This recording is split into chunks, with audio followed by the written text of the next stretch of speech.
Joo, tervetuloa tänne Harmalle linjalle. Tänään meillä on vuorossa symposium Väinö Linnan toisesta teoksesta, muistaakseni. Teoksen nimi on Musta rakkaus. Meillä on täällä akateemikko ja kirjallisuuden asiantuntija herra V kylässä. Tervetuloa V. Thanks. No, käykö niin, että minähän luin tämän kirjan myös. Jos minä otan nämä muistinpanot ja käydään läpi se kirja ja te kommentoitte sitten näitä, kun käydään pääpiirteitä läpi se ja jokainen sitten heittää omaa näkökulmansa tähän kirjaan. Joo. Sehän on se.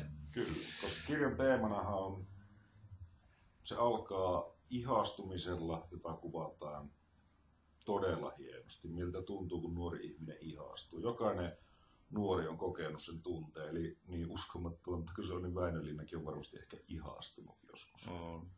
Ja sitten seuraa se rakastuminen. Sen kuvaaminen oli myöskin, sehän aika syvälle menee. Kyllä. Väinö Linna on ollut kohtalaisen nuori kuitenkin, kun se kirjoitti tuonne. Mulla se tuli se 40-luvun puolivälissä. Minun kyllä ainakin muistelun nuoruutta, jos en mitään. Kyllä. Minun kyllä ahdisti just tavallaan se ihastumisen neuroottisuus siinä, kun se pyörii siellä, se Pauli siellä pihassa perkele ja miettii, että jos hän tekee näin, niin miten käy, ja tuntuu, että kaikki vaihtoehdot on aina niin kuin huonoja loppujen lopuksi. Kyllä. On tosi neuroottinen. Ja Paulin rahapulahan on hyvin universaali asia, että mikään ei ole muuttunut. Niin. Sehän on persaakinen, eikö se ole siinä? Joo, se setä antaa sille sitä rahaa. Joo, mutta sillä on jotain vaikeuksia käydä pyytämässä sitä rahaa. Niin, kato, kun se on niin ylpeä. Pauli on sellainen perussynnissä rypevä nuori mies. Kyllä. Jos puhutaan nyt perussynnistä ylpeyttä. Niin helvetin itsekeski. Mutta siinä minä lähtisin siitä, että kun se Paulihan niinku odottaa, että tämä nainen on neitsyt. Eli siinähän on se neitseellisyysnäkökulma. Ja sitten kun se tajuaa, että sehän ei tänä päivänä, sillähän ei ole mitään merkitystä, onko morsi on neitsyt. Mutta onko sitten siihen aikaan ollut? On siis varmaan silloinkin vielä, siis jos mietitään tätä 50 vuoden aikaperiodi, tai sanotaan 5, 60, 70 vuoden aikaperiodi, niin kyllähän ne asiat muuttuu ihan järkyttävällä tavalla. Kyllä. Siis silloinkin vielä 40-50-luvulla ollut ihan eri kuvia nykypäivän verrattuna. Minä löysin siitä kirjasta myös raamatullisia viittauksia, koska siinä on kalathan on symboliikkaa ja siinä on tämän Marjatan isähän käy kalassa. Niin. Sitten ne riitelee sen naapurin vaimon kanssa siitä kalasta. Joo, kyllä. Kun ne pennut käy rikkoa sen vieheen ja sitten se tulee sanomaan, että et sä saa näitä pentuja piettyä saatana kurissa. Sitten se muija alkaa selittää jotain, että kun se oli ensin, että minä olen teille kalankin tuonut, ja sitten se puhuu, että no se kalahan oli semmoinen sintti, että ei siitä mitään ollut syötäväksi, ja sitten se sanoo se Marjata isä, että no hyvin tuonne, että silti kelpaa. Kyllä. Ja sitten se raivon ja vihan, jota se Pauli tuntee siinä, niin sehän kuvaa sitä muuten aika hienosti se kirjailija. Koska sehän niinku ihan burgeri se jätkä. On, mie tunsin syvät nyöttikset ja tavallaan sekin, että mä luin kiitos. Mä luin itsestäni, kun mulla on ollut tommosia fiiliksiä ihan samanlaisia. Joo. No sitten kun se sairastuu se tyttö, niin siinähän se isä ja tyttären suhde, hän kuvataan todella niin kuin hienosti, että miten niin kuin isä välittää lapsestaan. Se on todella hieno.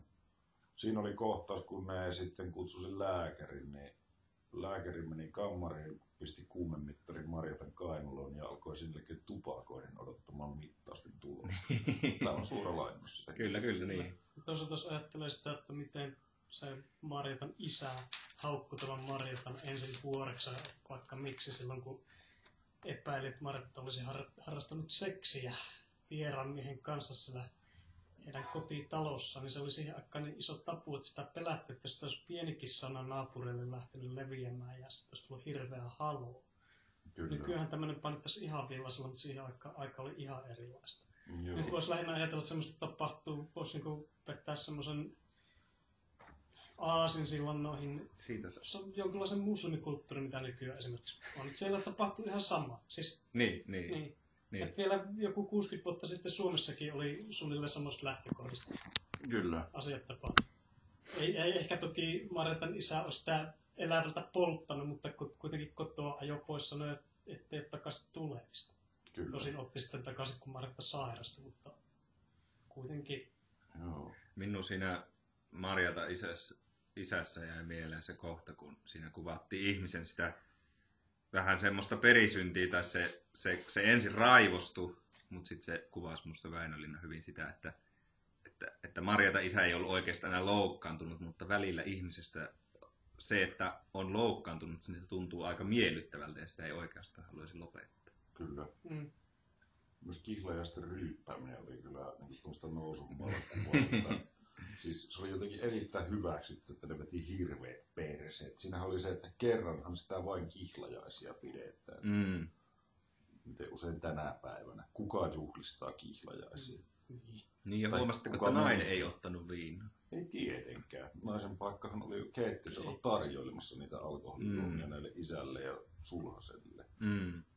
Siinä oli Niin lievästi paheksua, kun mietitty ryyppä. Joo, Niinhän se paheksui sitä. mutta hyvin pinnallisesti. Eihän hän niinku sitä, siinähän hän sanoi, että kerranhan sitä nyt. Niin, mutta eikö se sanonut se Marjatta mietti mielessään, että häntä hieman hävetti isänsä, oliko se mahtaileva käytös, Joo, Kyllä se tässä on. kun se julisti siellä, että nyt. joo, ja sehän lainasi ne sormusrahat sille Paulille, Mm. joka aiheutti Paulille lisää burgerointia. Oli Pähkinönen. Kyllä. Sehän niinku jotenkin koki sen. Siinähän kuvattiin sitä, että miten se nyt niinku tavallaan se isä niinku hallitsee tilannetta, kun se on lainannut sitä rahaa niihin sormuksiin. Mm. Joku semmoinenhan siinä oli se. Joo, siis Pauli oli perkelemoinen narsisti. Varmaan nykyään saa sitten ihan diagnoosikin, jos menisi jostain hakemaan. Joo, Kaiken siinä kaikkiaan siis aika inhimillistä ja niin Väinölinna kuvasta se sanotaan peittelemättömästi. kyllä. Niin kun se oli vielä sitä Suomi-filmin aikaa, semmoista aikaa, milloin ehkä kirjoissa tunsi asioita hirveästi sanoa. Niin. Edwin Lainehan on tehnyt tästä elokuvasovituksen. On. Joo, En mutta ole kyllä nähnyt sitä. Veikkaan, että se on aivan ajat paska se sitten on elokuva. nähnyt sen, ei jäänyt kyllä hirveästi mieleen sitä mitään. Kyllä. Mutta miten sitä saisi nykypäivää sitten elokuvana? Siinä olisi tietysti jotain salkkarinäyttelijöitä ja Solar Films olisi tietysti. Joo, ja Pauli olisi todennäköisesti joku IT-opiskelija Joo, kuka sitä esittää? tai insinööriopiskelija. Ei, ehkä ihan Jasper Pääkkönen. Tai kyllähän Jasper Pääkkönen varmaan osaisi vetää sen roolin silleen. Jasper Päkkönen on muutenkin niin vastenmielinen, mutta se saattaisi sopia, siis minun mielestä vastenmielinen saattaisi ihan hyvin sopia se, kun nyrkittävässä se elokuvat. Joo. Mutta siinä olisi edelleen se kerrostaloympäristö voisi olla, kun siinähän on se kuvattu just se työläisten kun ne on asunut niissä kerrostaloissa, niin sitä Niin yhteisöä. puukorttelissahan ne oli asunut siihen aikaan. Ai, ja oliko se puukortteli? Eihän silloin vielä Tampereella ollut Ei kerrostaloa. ole kerrostaloja, okei, siis joo. ne oli vasta tulossa sitten 60-luvulla. Niin. 60-luvulla. Että sehän on sitä ollut sitä puutaloa Niin. kulttuuria, missä on ne pihat ja sitten on ne talot siinä. Niin. Siinä on monta taloa siinä pihassa ja samassa talossa useampia. Sitä ei muuten tiedä, miten, onko Väinölinna niin hautonut tätä joku sen vuoden esimerkiksi tuolla Piirongin laatikossa, niin kuin se on julkaissut tämä kirjansa, koska mikä nyt minun ainakin siinä ensimmäisenä pisti silmään, niin käyttää hirveän vanhahtavaa kieltä, mikä voisi olla sitten 10-20-luvulta. Siis tosi vanhahtavaa Niin, kieltä. siinä oli kyllä verrattain vanhahtavaa. siihen, mitä se olisi voinut jo 40-luvun puolivälissä olla. Kyllä, Ja Väinölinnahan kirjoitti sitten tuntemattomasti tuossa ihan tyysti erilaisella kielellä. kyllä, Ihan tyysti erilaisella otteella. kyllä. Mutta minun jäi mietityttää, että me rupesin hekumoimaan sillä ajatuksella, jos sitä tehtäisiin 2000-luvulla elokuvasovitus, niin minkälainen se olisi? Mitä se Marjatta tekisi? En tiedä, nykyään... Kuka sitä näyttelisi? No, joku nainen, jonka on jossain salkkarissa. Sitten siinä olisi se traileri, siinä se olisi joku helvetin Halo Helsinki ja sitten se Pauli kävelee siinä ja sormus lentää ja Marjatta kuolee ja vittu semmoinen elämää suurempi draama ja sitten on jumalauta musta rakkaus, tupla-ateria, hespu. Sillä laillahan se markkinoitus. Mutta... Jotain semmoista siis posketeta retosta siinä varmasti olisi, koska siis olihan se kirja niin nykymittapulla aika silleen niin kuin sievä. Siis siinä olisi pitänyt olla siis tosi sikailu, jos se nykyään enää ketään kiinnostaisi. Syvällisemmin sanotaan näin. Ja tissit pitäisi näkyä. No totta kai. Perse. Ja kyllähän sillä kaikki revaat ja avolohokset varmaan pitäisi levällä. Niin, koska ei sitä, jos se niinku kuvattaisi tolleen, niin vittu se kiinnostaisi ketään, saatana. Niin. Että kuitenkin miettii, että se on helvetin synkkä se tarina. On. Ja sitten miten se lopun kaoottinen se, siis kun nyt päästään siihen, kun se saa tietää sen tyypin, joka oli käynyt mylsimässä sitä Marjattaa, eli sehän oli se Unto. Niin sehän ei itse asiassa, se Paulihan ei murhaa sitä Untoa, vaan sehän on enemmänkin semmoinen tapaturma, eli sehän olisi saanut taposta luultavasti. Ihastuksessa kojauttaa sitä sillä, oliko se silitysrodella nuuppi. Eikö se Unto kumminkin ekana käynyt päällä? No se ärsytti sitä siihen pisteestä Untolta palo käämittä, se kävi sen graveleihin kiinni. Niin.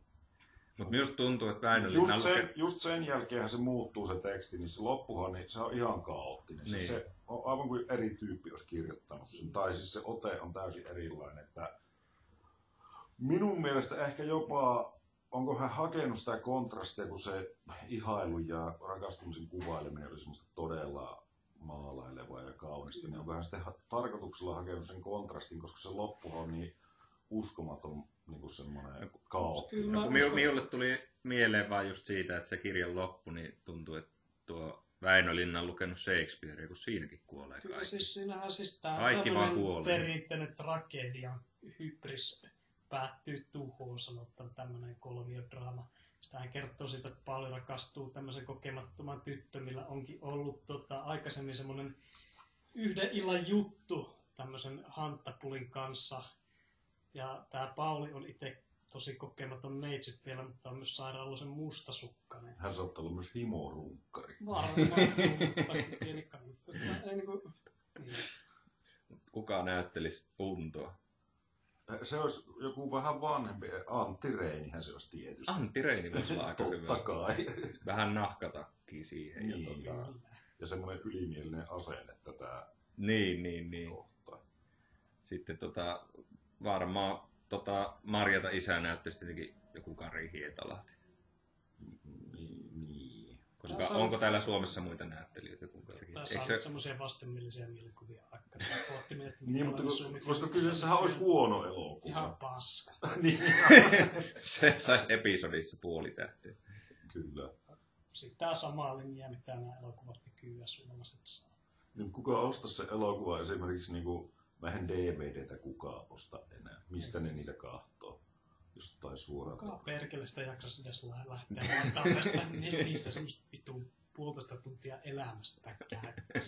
Niin, sit se tulisi jostain TV1 saatana tiistai ja keskiviikon Yle Teemalta. Niin, Yle Teemalta tiistai ja keskiviikon välisenä yönä saatana 23.40 alkaisi. Niin, sen jälkeen kun onkin mennyt 8 vuotta siitä, kun se elokuva on ollut telkkareissa. Ei kun elokuvateatterissa, niin sitten. Kyllä. Se on sitä samaa kamaa, mihin Naipistikin aikana. Oliko se Lieksa-elokuva, mikä oli täys paska. Se oikeasti siinä ei ole mitään muuta hyvää kuin se tunnussäve. Just tätä luokkaa. Niin, mutta tosta päästään siihen, että sehän saisi varmaan valtavasti elokuvasäätiöltä tukea. Sais. Koska siinä ei ole riittäisi se, että tämä leffa perustuu Väinö Linnan novelliin tai romaaniin. Romaanihan se on se musta rakkaus. Niin sehän jo riittäisi. Siellähän olisi jo jumalauta torttumärkänä joku täti ja sanottu, että kyllä tähän annetaan tukea. Että tämähän on tämmöinen kulttuuriprojekti. Ja sittenhän siinä olisi luultavasti myös ympätty joku tämmöinen jumalauta niin kuin mustamies kautta välimerenmies johonkin sivurooliin, joita ei varmasti tämän kirjan tapahtumien aikaan Tampereella on ollut 0 kappaletta, siis 40-luvulla. Niin, totta kai sinne pitäisi saada se kiintiö pakolainen. Niin, totta kai. Eli Pauli voisi olla myös vaikka irakilainen turvapaikanhakija. Sehän saataisiin se tarina siinä heti saisi muuta. Se olisi jotenkin minusta jo liian läpinäkyvä, että se ei menisi enää kenellekään läpi. Niin, sama on nyt, kun nyt tänä vuonna itsenäisyyspäivänä tulee olemaan suuret Suomi 100 vuotta juhlat. Minä näen jo silmillä sen, että kun se televisiossa alkaa se hehkutus, Helsingin senaattoritorilla haastatellaan maassa 8 kuukautta ollut jotain helvetin irakilaista jätkää, joka osaa just hikisesti sanoa jotain. Sitten ne juhlii siellä sitä Suomen itsenäisyyttä. Vittu, mulla on niinku oksennus lentää jo nyt tässä saatana ajalta. Siis se Suomi 100-projekti, paljon se on maksanut tähän mennessä? Tuustihan se on maksanut. Siis tämähän on ihan persestä se Suomi, tämä ihme itsenäisyyden juhlimi, koska ne on ominut ne natsit, ne tämmöiset, millä on joku pitu Suomikoru kaulassa ja hyvät hakaristi ja otsan tatuotu. Ja... No nehän sitä lähinnä juhlii. Nehän ne sen nostaa omissa piireissä sitten esille. Ja plus sitten tietenkin media yrittää pehmitellä sitä, sitten sinne otetaan ne kiintiöpakolasta neikrit. Mutta sitten ei niinku... Mitä se on sitten normaalille ihmiselle? No ei se minulle paljon merkkaa kyllä niin suoraan sanottuna. Niin, no se on luultavasti arkipäivä ja normaali ihminen menee aikaiseen nukkumaan, että se pääsee aamulla töihin, satana, koska itsenäisyyspäivän jälkeinen arkipäivähän on työpäivä. Niin vissiin. Että se niinku, ei niinku Suomen lippuja viritetä vittu parvekkeelle ja juhlita sitä. Hei, siihen elokuvaan niin olisi tietenkin pakko saada Marjatalle tuota Homo-vestis-sivurooliin. Totta kai. Homo-vestis. Joo, ilman muuta sateenkaariväki pitäisi myös saada tyytyväiseksi.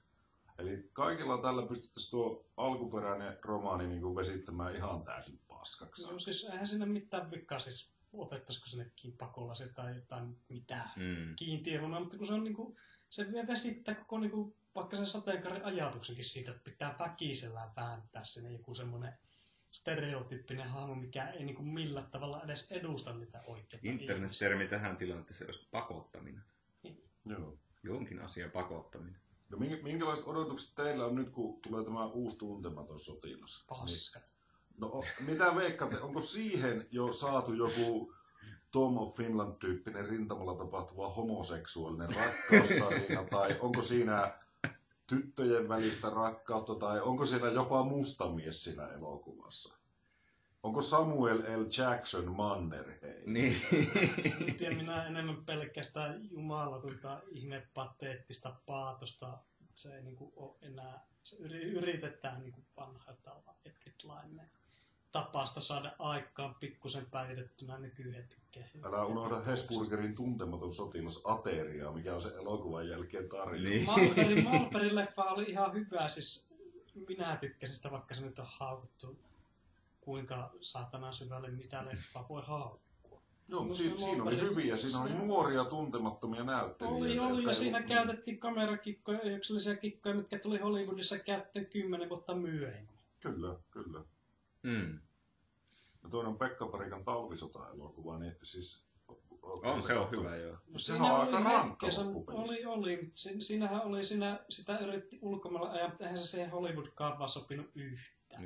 No ei varmasti saa. Siinä Esko Cover on siinä. On, mutta siinä on se leffassa on semmoinen haattelu, että se on saatana ylipitkä, se olisi tarvinnut leikkaista puoli tuntia sen, koska siinä ei niinku ole mitään draamaa oikeastaan. Se on enemmän dokumentti kuin...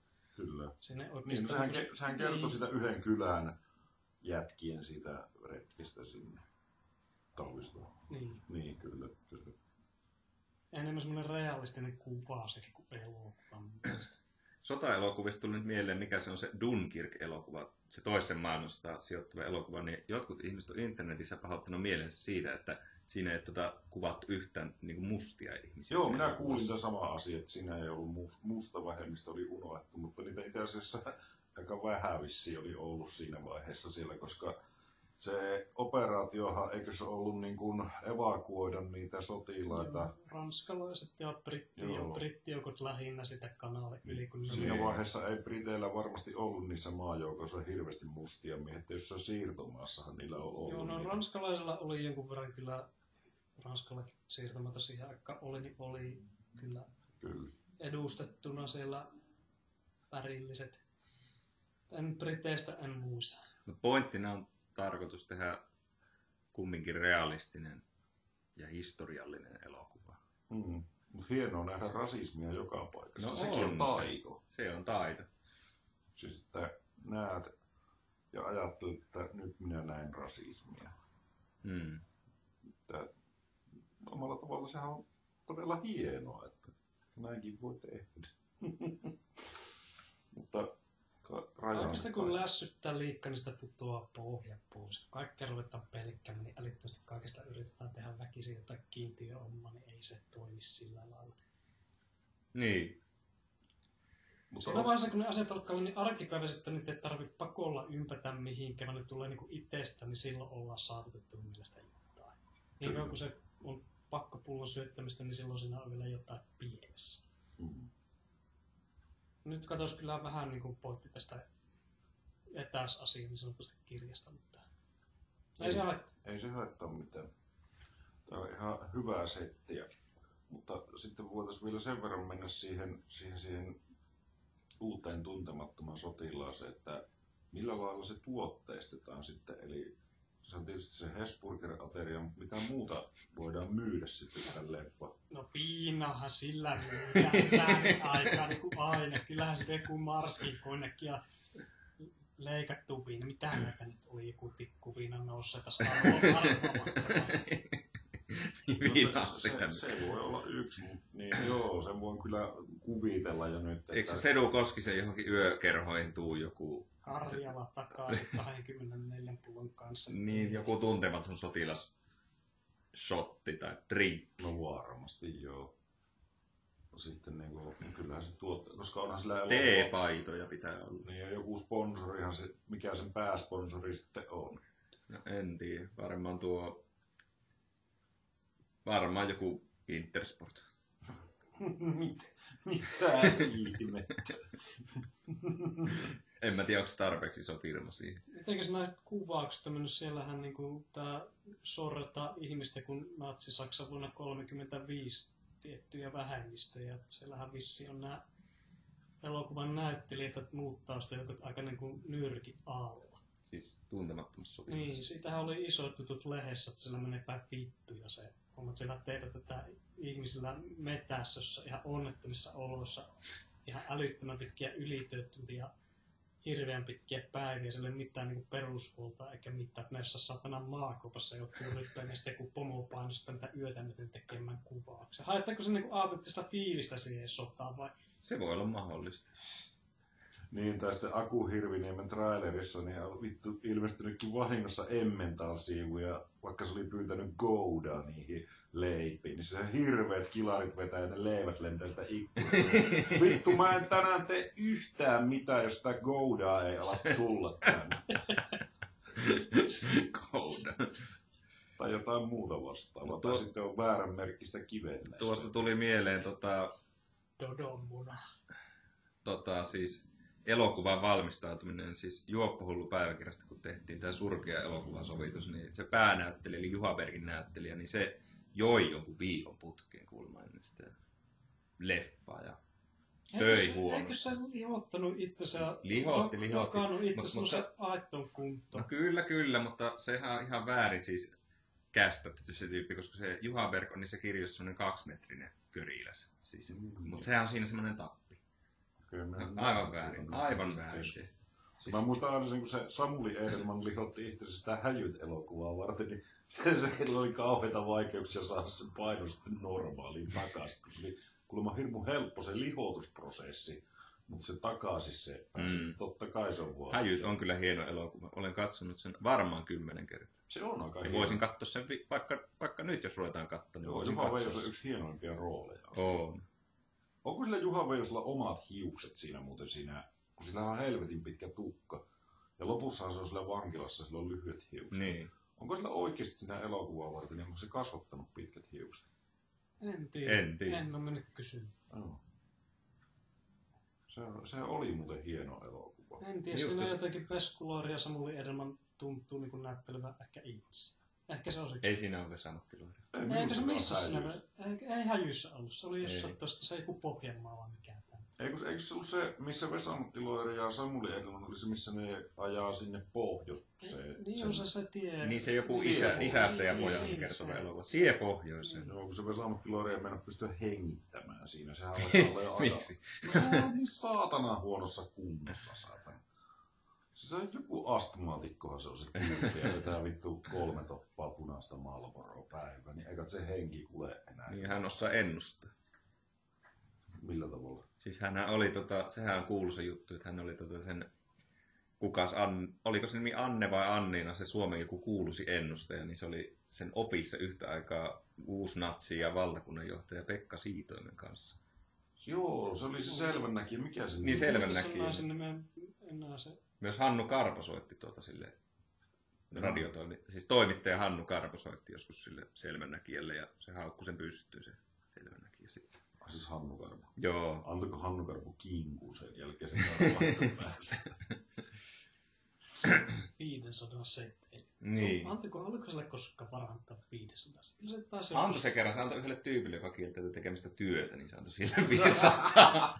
En muistan sen jakson. Että se oli vaan silleen, että minä en muuten tee töitä. Ja sitten se Hannu Karpo oli silleen, että se on hienoa, että sulla on näin kova tämä vakaumus. Sitten se antoi sen, oliko se 500 markkaa vai jopa peräti euron. Ei tämän euron aikaan Karpo enää hommia. Niin, niinhän se on. Silloin taas tosi 500 markalla niin saa samat asiat, mitä nykyään 500 eurolla suunnilleen. Minun yhdellä ystävällä oli tapana, kun vietti juopotteluilta, niin yhdessä vaiheessa etkoilla ennen kuin lähdettiin baariin, niin piti aina katsoa se Hannu Karpon jakson VHS-kasetilta, missä se soraa kuorma-auto ajaa humalassa se kuski sen mummon mökin läpi ja sitten ne haastattelee sitä mummoa. Niin se katsoi sillä hidastustoiminnolla niitä mummon ilmeitä, kun sitten se mummo selittää siinä, että se tuli ulos sieltä kuorma-autosta ja sanoi, että nyt taisi mennä työpaikka. Mä en ymmärtänyt sitä sen fetissiä, sen piti aina katsoa se kohta. Se on järkyttävää. Ja sitten tämä saa jotain ihme sadistista nautintoa nousuhumalassa siitä ja sitten nyt voidaan lähteä baariin. Selvä. Tauosta puheen ollen paljon kelloa, pidämmekö tauon nyt?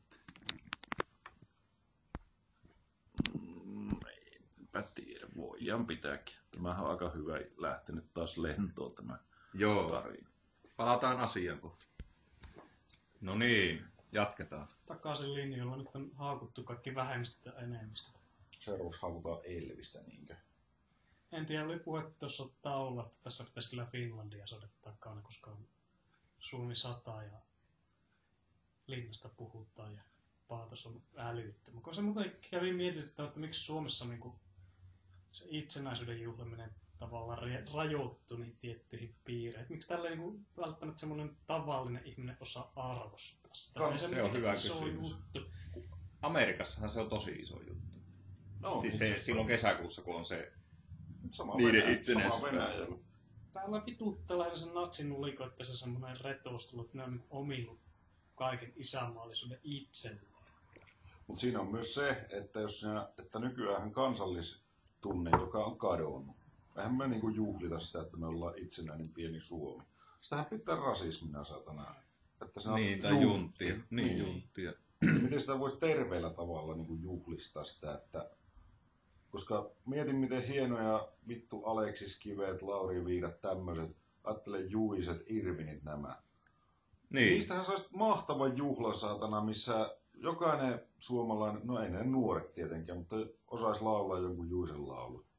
Niin. Esimerkiksi. Sehän on hyvin suomalaista. Mutta sitten sitä kuitenkin osaa sitten pitää, että hyi vittu miten junttia. Että suomalainen kirjallisuuskulttuuri, säveltäjät, kaikki tällaiset.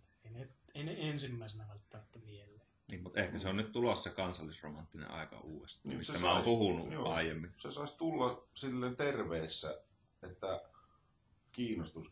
Ja sitten yksi on se juttu, että Suomen salattu historia.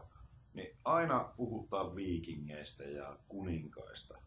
Niin onko tämä todellakin ollut sitten yksi perämehtä, tämä Suomi? Siis että täällä on ollut jotain puoliksi ihmisiä ja puoliksi russia täällä metässä. Ne on niitä mongoleja. Voisi sanoa, että eikö sitä kyllä niinku persästäkö se nyt tietää? Siis sekaa kansaa kai ollaan. Kyllä. Kulttuurinen raja on todettu Keenessäkin siinä menemään sitä Pähkinäsaaren rauharajaa pitkin aika pitkälti.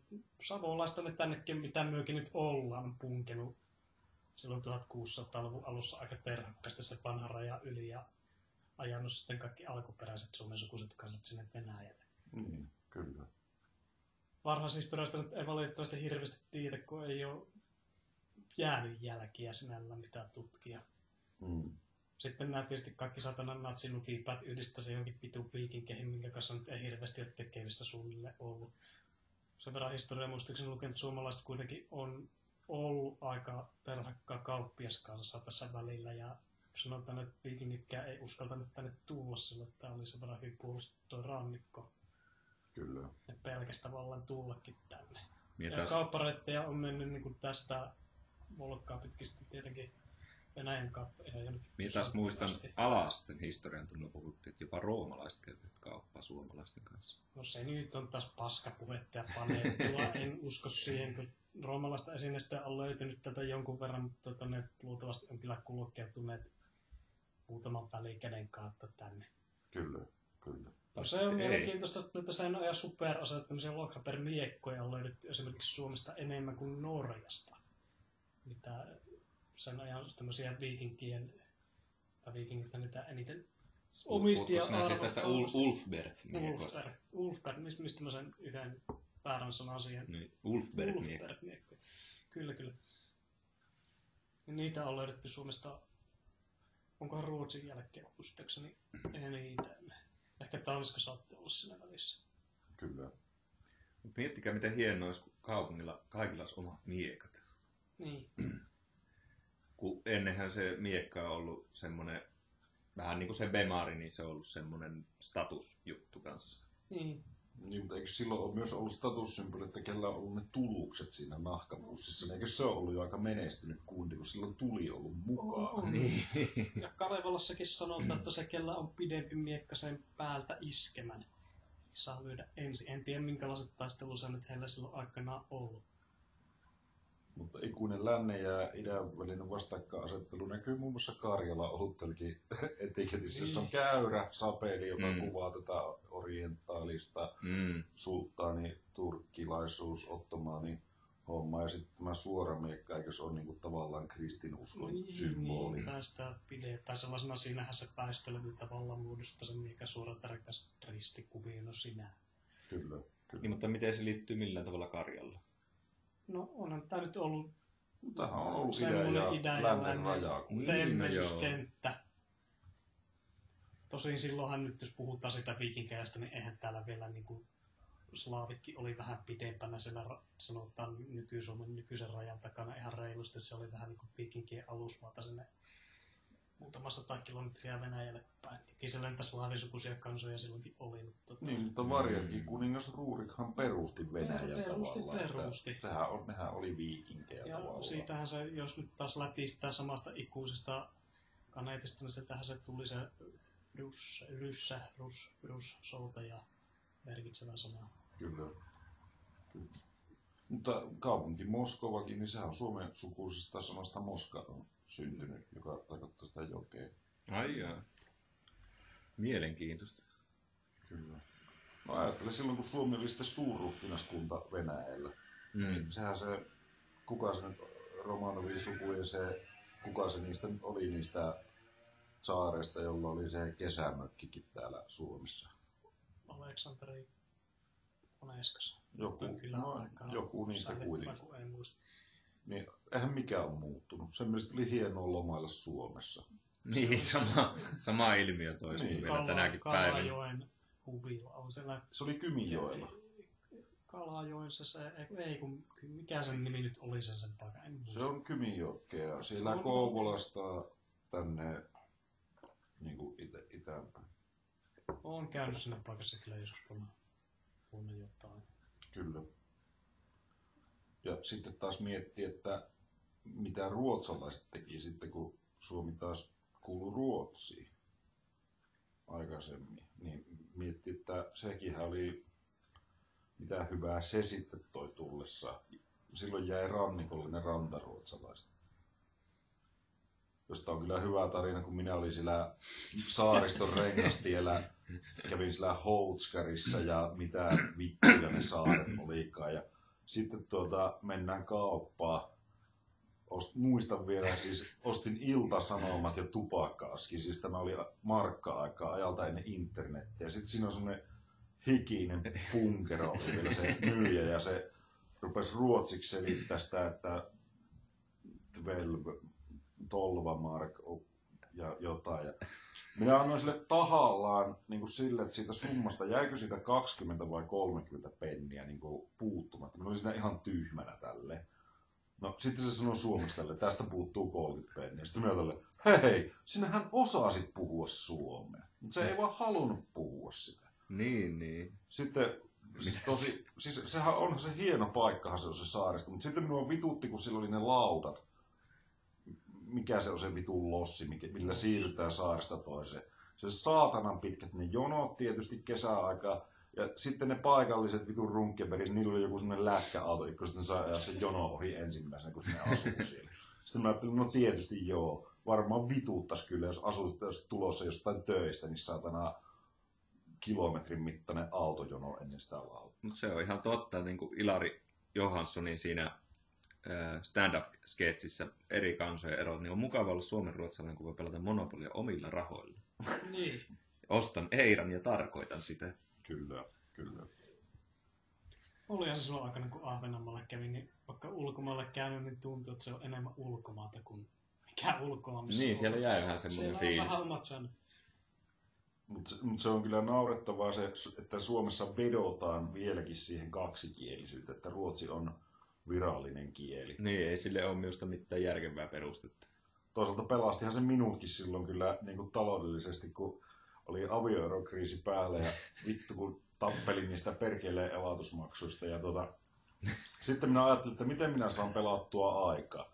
No, netissä on se väestörekisterikeskuksen sivu, niin sähän pystyt siellä pankkitunnuksella vaihtamaan oman äidinkielisi suomesta ruotsiksi. Se on vain yksi rastiruutu. Okei. Minä vaihoin sen. Sitten minä ilmoitin sosiaalitoimistoon täällä Itä-Suomessa, että minä tarvin kaikki nämä tähän tapaukseen liittyvät paperit omalla äidinkielellä. Että en minä ymmärrä näitä suomalaisia papereita. Aika hyvin. No, sitten se huokas hirmu syvää se rouva siellä Sosselossa ja meni valehtelematta 4 kuukautta ennen kuin ne paperit tuli. Eli minä sain 4 maksuvapaata kuukautta elatusmaksusta ja ex-vaimo meinasi tulla puhelinta pitkin kurkkuun. Minä sanoin, että mulla on pieniä epäselvyyksiä tässä paperissa. No, sitten se asia unohtui. Mehän tehtiin sovinto hänen kanssaan ja sovittiin ne maksut.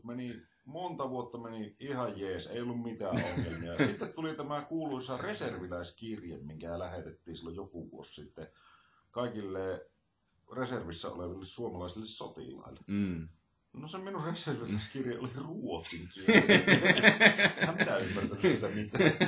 Mutta kaveri sai saman kirjeen ja sitten minä katsoin, mitä siinä luki. Sitten siinä Suomessa ei niin paljon ruotsia osannut, että olisin ymmärtänyt. Sitä minä mietin, että nyt seuraavat kertausharjoitukset tulee, niin joudunkohan me johonkin ransikkopataljoon.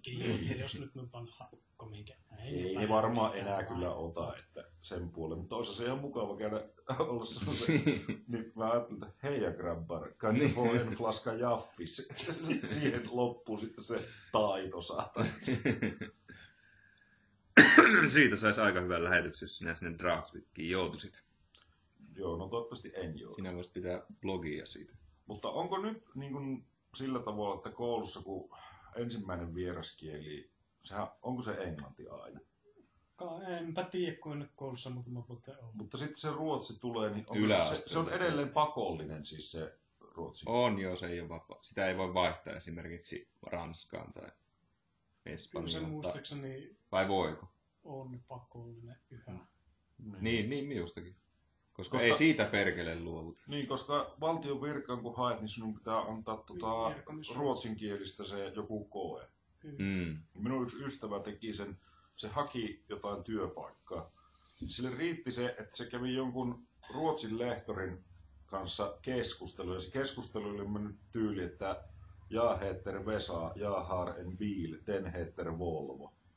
Niin kuin pohjalta. Ja sitten se oli se kirjoittanut todistukset, että tämä mies osaa puhua ruotsia. Aika uskottavaa. Joo. Täytyy sanoa, että kyllähän se ruotsi vähän on ruostunut. Ihmettelen, että pääsin aikana yliopistossa ruotsin kokeet läpi. Kyllä siinä muutamalla ihmisellä siihen tyysästä kaikki muut opiskelijat oli suoritettu. Mulla oli yksi suomenruotsalainen kaveri koulussa. Se teki meille ruotsin, siis jotain 5 euron korvausta vastaan, niin se teki meille niitä esseitä. Mutta sitten se piilotti semmosia jekkuja aina sinne. Niin sitten yhteinen ystävämme oli pyytänyt tältä henkilöltä sitten apua, että kirjoita minulle essee. Ja sitten se S oli palautettu ja siinä ei ollut mitään muuta virhettä, mutta kun opettaja oli jonkun vihaisen naaman kirjoittanut sinne, kun siellä oli lukenut jotain, että hun har en stor fitta. Ja sitten niin kuin ruotsiksi Hälsningar, eli terveisin your bitch Paavo Lipponen. Koska se ei ollut lukenut se kaveri sitä. Se ei ollut ei, se semmosia jekkuja aina laittoi sinne. Okay. Sitten oli punaisella kynällä merkattu sieltä ja vihainen naama piirretty. Joo. Hun har en stor fitta. On se varmasti niinku turhauttavaa jossain Kajaanissa saatana yläasteella olla ruotsin opettaja. Jotenkin Niin, ellei oikeasti usko siihen, että tämä ruotsin kieli, niin tämä on hyvä juttu. Se on vähän kuin minä olin yläasteella, niin aivopestiin siihen, että tulevaisuuden kieli on saksa. Opiskelkaa saksaa. Te tarvitsette saksaa. No mikä on maailman puhutuin kieli? Huonosti puhuttu englanti. Niin. Ja nykyään pennut tietokoneesta, kaikkihan on internetissä siis englanniksi. Niin nehän oppii sen englannin. Paitsi onko edelleen maailman puhutuin kieli venäjä? Eikö se ole Kiina kuitenkin niin kuin maailman puhutuin? Aa. Niin oikeasti niin kuin maailman puhutuin kieli. Niin. Ja Espanja varmasti toisena. Niin. Koska eikö Etelä-Amerikassa kaikissa maissa puhuta espanjaa? Onhan siellä Espanjan virallinen kieli. Minä osaan Espanja, minä osaan sanoa vamos rapidos amigos. Mitä se tarkoittaa? En mä tiedä ihan varmasti, mitä se tarkoittaa, että nopeasti nyt heti kaverit. Vamos, eikö se ole tervehdys? Ei kun vamos on niinku nyt heti ja rapidos on nopeasti ja amigos on kaveri. Koska vamos ala playa tarkoittaa tervehdys koko ranta. Okei. Okay. No sitä ne taisi joskus Espanjassa nauraa, kun minä selitin siellä, että vamos rapidos amigos. Tres hombres on 3 miestä. Habla espanjol. Voi vitsi, me ollaan Voi kansainvälisiä. sanoa, että ke. Latte per tutti. Mutta mikä ero on Espanjan ja Portugalin kielessä? Eikö siinä ole joku hyvinkin ratkaiseva ero? Enpä ole tutustunut latinalaisiin. Latinaa joskus yritin lukea, mutta se on niin saatana vaikea kielioppi, niin en sitä kyllä sano eteenpäin. Missä se oli, missä ne piti ne mielenosoitukset sen takia, koska koulussa menettiin lopettaa latinan opetus. Se oli Puolassa. Ai jaa. Siis ne koululaiset oli järjestänyt mielenosoitukset, että meiltä ei saa lopettaa latinan kielen opetusta. Tämä on tosi tarina. Joo, siis mä en ole vielä yläkunnut tää Suomen anoma, missä tuli latinankieliset uutiset vielä. Tuleekohan ne enää? Niin on varmaan korvattu arabian kielisille. No totta kai. Terveiset kotimaasta. Joo.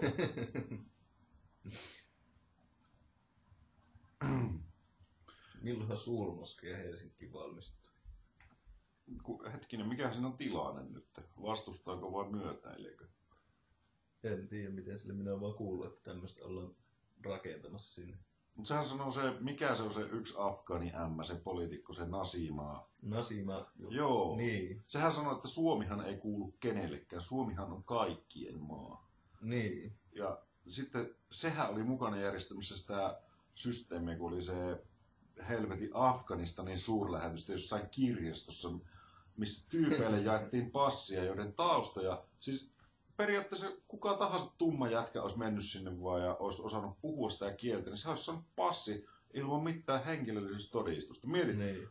no minun nimihän voisi olla vaikka se, ja minähän olisin, milloin se olisi synttärit. No aika kiva, jos ne olisi ihan kohta, sitten kun se passi saa 2-3 viikon päästä, niin voisi ne synttärit olla vaikka kuukauden päästä, niin sitten olisi kiva, kun olisi synttärit. Niin. Siis sehän on ihan käsittämätöntä. Miten semmoista voi tapahtua tänä päivänä? En tiedä. Kyllä tässä jotain hämärää aina on. No onhan se niinku, siis sehän on ihan perseestähän tuo. Samahan oli tuo, siis miten voi hallituksessa oleva puolue hajota silleen, että se toinen puoli jää sinne hallitukseen. Siis tolleen lonkalta, onko se niinku mahdollista? Aika jännä ratkaisu. Näköjään Suomessa nyt on tullut mahdolliseksi sellaista asiaa, mitkä ei aikaisemmin ollut mahdollisia niin kuin ei puhettakaan. Siis kyllähän tämä meidän nykyisen pääministeri olisi pitänyt erota jo silloin ajat sitten. Niin ei se olisi onnistunut 10 vuotta sitten. Niin, siis vankilahan se kuuluu se tyyppi oikeasti. Siinäkin on varmaan se hyvä veliverkosto aika... No, varmaan on. Siis sehän nyt täällä on kyllä vallan ottanut sanoa, että oikeistohallitus pyörittää muutamia isokenkäistä etua, niin Ja ihmiset on aivot pystyssä. Miettikää sitä, että kuinka paljon oli niin kuin vielä sanotaan 15 vuotta sitten talousuutisia.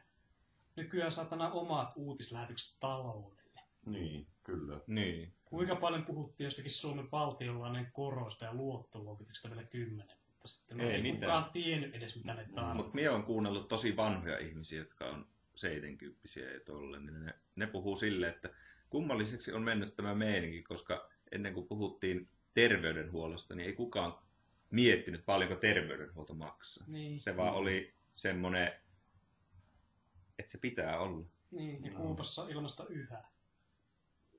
Onko se vielä? Muistaakseni on. Joo, kyllä. Synkkää. Kovia aikoja. No, onhan täällä jotain hyvääkin. Esimerkiksi saunominen ja...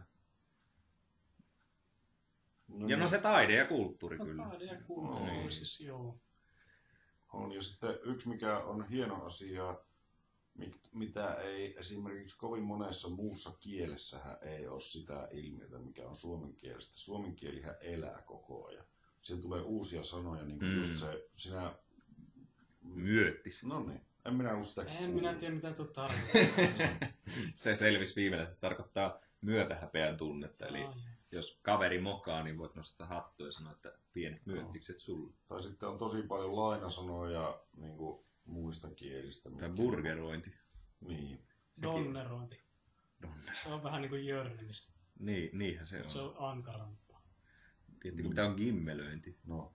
Se on sitä, että naisen munaa lätkitään sillä naamaan. Ei, kun naisen munalla, naista lätkittää naamaan sillä munalla näin. Miten se niin gimmelöinniksi? Jos ihmisen sukunimi on Jormanainen, niin sehän on käytännössä niin transseksuaali. Mutta en tiedä, liittyykö siihen gimmel-yhtyessä jollain tavalla. Niin. Jos muistatte gimmeli. Joo, Jenni Vartiainenhan nousi siitä. Niin nousi. Kyllä mä voisin gimmelöidä häntä. Niin. Mikä ongelma varmasti olisi. Toinenhan oli se nyyttäys. Onko se sama kuin teabagging? No se on se englanninkielinen Niin, termi, niin. mutta se oli se suomalainen termi. Niin. Toinen nukkuu ja sitten kassit naamalle tyyliin. Tosin mä kyllä mietin edelleenkin sitä, että... Vastenmielistä. No ei, riippuu tilanteesta ja ketään. Riippuu, onko ne, Kenen naamalla ne kasvot on. riippuu, onko ne kassit semmoiset karvaset ja miellyttävät ja onko niin käytetty, onko ne rasvattu silleen, että ne on tosi semmoiset pehmeät ja kuohkeet. Niin, joo, kyllä. Se vaikuttaa aika paljon. Jos ne on semmoiset rupiset ja karvaset. Kirjallisuuspiiri on niin kyllä. Niin, mutta siis tämähän on osa suomalaista kulttuuria. Alapäähuumorihan naurattaa aina pieruhuumorin jälkeen. Mm. No mikähän siinä naurattaa sinne persereijassa ja sukupuolielimessä? Onko se siksi, kun se on jotenkin salaista tai semmoista? No sanotaan... Mikä siinä naurattaa? Niin, mutta ajattele, eihän se Suomessa ole silleen niin kuin jossain Amerikassa, jossa niin kuin alastomuus on hirveä tabu. Niin. Että niin kuin joku amerikkalainen esimerkiksi mutsia on nähnyt ikinä alasti. Niin. Ja meistä niin jokainen on mutsin kanssa käynyt saunassa pienenä, niin. kuin normaali suomalainen. Ja sitähän joku amerikkalainen kauhistelee, että siis onko todellakin näet, että te menette alasti kaikki saunaan. No, niin. Jos joku jätkäporukka on, niin se on ihan normaalia mennä. Niin, ja sekin on ihan normaali vielä, että muuten sitten kun sinne pakkaudutaan, niin ihot jopa niin kuin koskettaa vielä toisiaan. Niin, ja eikä se niin kuin siinä tunnu mitenkään silleen niin kuin oudolta. Niin, Mä se nyt rupes pituuttamaan yhdessäkin polttarisarjassa saatana 20 ihme karvasta ja hikoilevaa saatana läskimoosesta ahtautunut samaan kuin menepä sinne vittu lautteiden väliin 10 sentin rakoista olutta sykittämään. Voin sanoa, että sen ajan kyllä olin ihan siellä saunan kuistilla juomassa omassa rauhassa sitä olutta, niin menin sauna vasta sen jälkeen, kun nämä ihme isänmaan urhat oli tullut sieltä takaisin pihalle.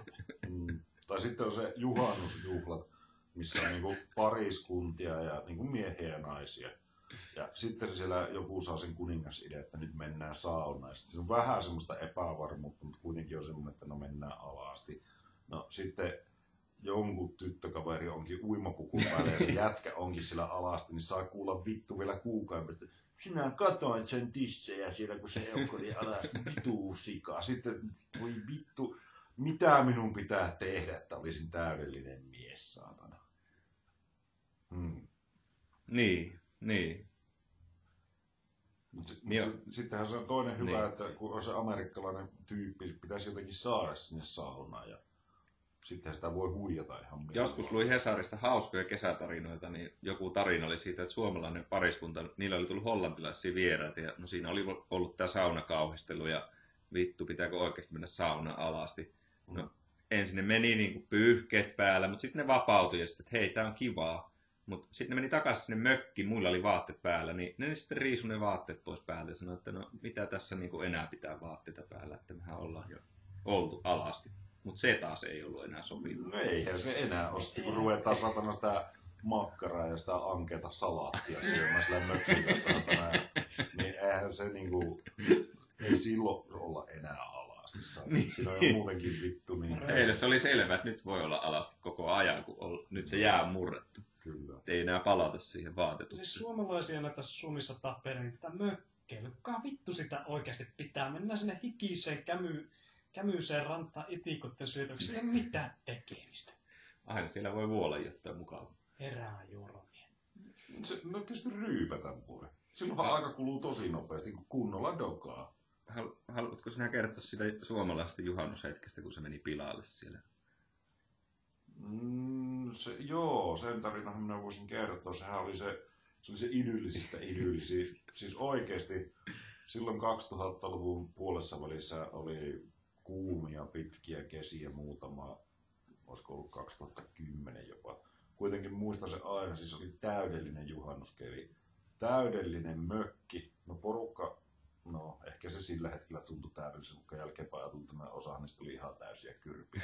Kuitenkin se juhannusyön tunnelma, kun jengi alkaa olla hyytynyt ja itse olet siinä niin kuin vielä hyvässä vedessä. Ja minä menen sinne rantaan, usva laskeutuu juhannusyö täydellisesti. Mulla on bisse siinä ja tupakki ja huuliharppua rupeaa soittamaan. Että kohta soita huuliharppua yksin tässä. Täydellinen.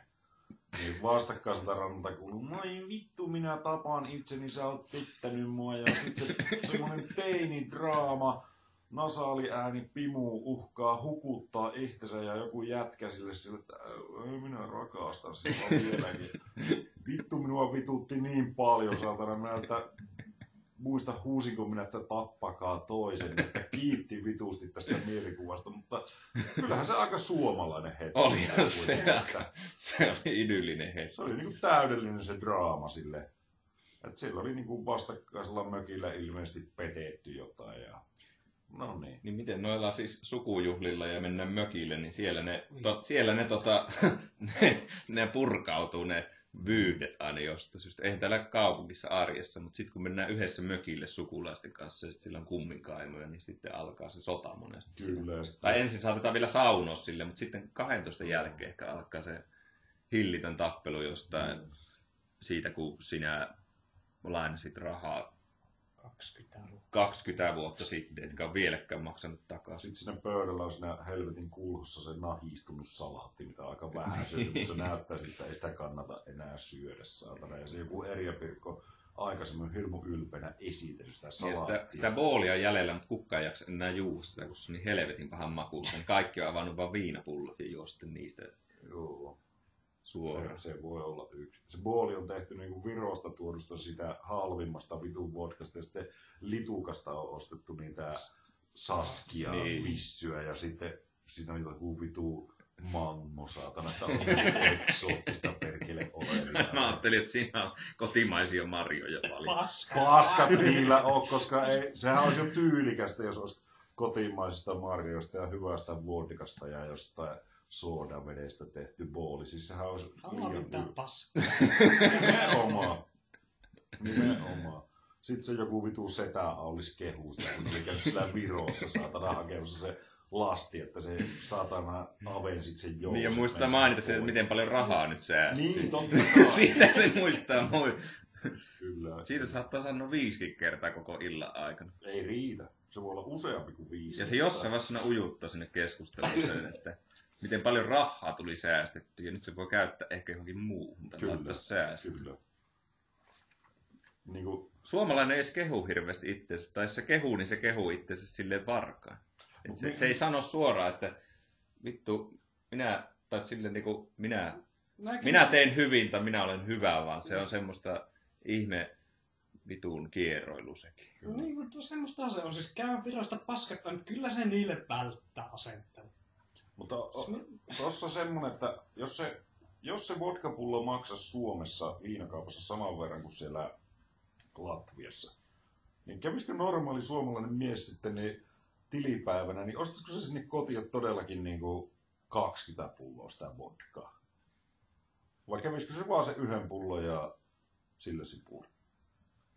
Tätäkö ne pelkää tässä alkoholiin? Varmaan se pelkkä, että alussa varmaan tuli semmoinen hirveä paniikki, että se viina loppuu. Niin, mutta sehän ei lopu. Ei se kyllä lopu. Se ei juomalla lopu tästä maailmasta. Että Auliskin voi ryypätä ihan rauhassa. No mutta hei, mitä tyyppejä siellä sukujuhlilla on? No Siis se juhannus, kun siellä on se setä Aulis, joka kehuu sillä aina miten paljon säästi rahaa, niin mitä muita tyyppejä se siellä on? varmaan se joku Auliksen serkkutyttö, se vitu Erja Pirkko, joka on vähän vanhempi kuin ne muut siellä. Silloin se joku nuorisojengi ja se yrittää olla niinku mukana. Siinä oikeasti se on vittu pihalla kuin lumiukko, saatana se akka.